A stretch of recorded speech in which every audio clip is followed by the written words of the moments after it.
এই যে দেখুন, এই মেয়েটি গাড়িতে বসে পানি খাচ্ছিল। পানি খাওয়ার পর বোতলটা বাইরে ছুঁড়ে ফেলে দেয়। এরপর দেখুন, এক গরিব ছেলে এসে সেই বোতলটা কুড়িয়ে নেয়। আর গাড়িতে থাকা এই মেয়েটি সেটা লক্ষ্য করে। আর এই গরিব ছেলেটি সেই বোতলটা নিয়ে দেখুন রাস্তার এক পাশে বসে এবং সেটা চ্যাপ্টা করে। আর চ্যাপ্টা করে দেখুন তার পায়ের নিচে রাখে এবং রশির সাহায্যে সেটা বাঁধার চেষ্টা করে। আসলে এই ছেলেটির কোনো জুতা ছিল না আর কেনার সামর্থ্যও ছিল না। সে এই বোতলটা কুড়িয়ে পায়ে বেঁধে জুতা বানানোর চেষ্টা করছিল। আর গাড়িতে থাকা এই মেয়েটি সেটা লক্ষ্য করে এবং সে আফসোস করতে থাকে। আর এই আফসোসটা আসলেই কি দুঃখের না অন্য কোনো কারণ, এটা দেখতে হলে অবশ্যই পুরো ভিডিওটা দেখতে হবে। আর পুরো ভিডিওটা দেখলে বুঝতে পারবেন যে আসলে কি মেয়েটি এই গরিব ছেলেটিকে সাহায্য করেছিল কিনা।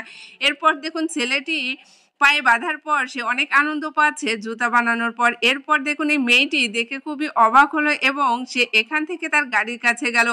আর গাড়ির কাছে যাওয়ার পর গাড়িতে থেকে একটা বক্স বের করলো। আর এই বক্সটা বের করার পর আমি মনে করেছিলাম প্রথমে যে হয়তো ওই গরিব ছেলেটিকে একটা নতুন জুতা দিয়ে সাহায্য করবে, কিন্তু সেটা না করে দেখুন এই মেয়েটি কি কাজ করলো।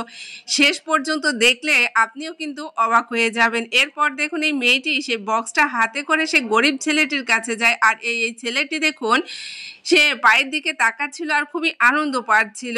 এরপর মেয়েটি যখন তাকে বলে এই বক্সটি তোমার, এতে একটা জিনিস আছে, তুমি নাও, তখন এই গরিব ছেলেটি সেই বক্সটি নেয় এবং খুবই আনন্দ হয় তার এবং সে খুশিতে কান্না করতে থাকে। আসলে এই মেয়েটির একদমই উচিত হয়নি এই কাজটি করা। তার উচিত ছিল যে একটা জুতা কিনে দেওয়া কিংবা তাকে টাকা দিয়ে একটু সাহায্য করা, কিন্তু সেটা না করে দেখুন সে এই ছেলেটির সাথে কি করলো। আর এই ছেলেটি খুবই খুশি হয়েছিল, মনে করেছিল হয়তো কোনো দামি গিফট হতে পারে। পরে যখন বক্সটি খুললো তখন সে দেখতে পেল এই বক্সের ভিতরে দুইটা বোতল। আর এই বোতল দেখে দেখুন সে কতটা অবাক হয়ে গেল এবং খুবই কষ্ট পেল। এই ভিডিওটা আপনাদের কেমন লেগেছে? যদি ভালো লেগে থাকে অবশ্যই শেয়ার করবেন।